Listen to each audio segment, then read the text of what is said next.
Ribuan hektar sawah di Kecamatan Gandang Batu, Silanan, Tanah Toraja, Sulawesi Selatan dilanda kekeringan. Hal itu dikarenakan musim kemarau ditambah fenomena El Nino berdampak buruk pada pertanian warga.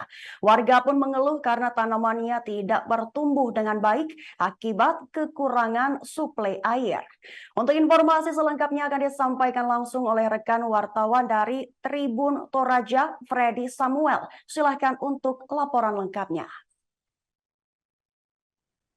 Ya, terima kasih Yesi dan selamat siang Tribuners. Jadi benar bahwa beberapa hari terakhir terjadi fenomena El Nino atau kekeringan ekstrim di beberapa daerah, baik Kabupaten Toraja Utara maupun Kabupaten Tanah Toraja. Tidak terkecuali di kebun lahan pertanian di tepatnya di Kecamatan Gandasil, Kabupaten Tanah Toraja.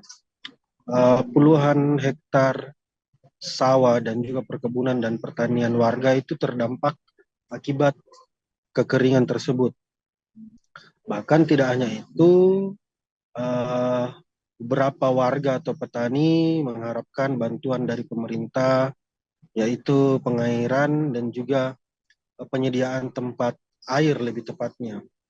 Bahkan tidak hanya itu, warga masih berupaya menyelamatkan sebagian sayur mayur dari hasil pertanian mereka, walaupun banyak juga sayur yang sudah kering dan tidak bisa diselamatkan, dalam artian tidak bisa lagi untuk dikonsumsi maupun untuk dijual.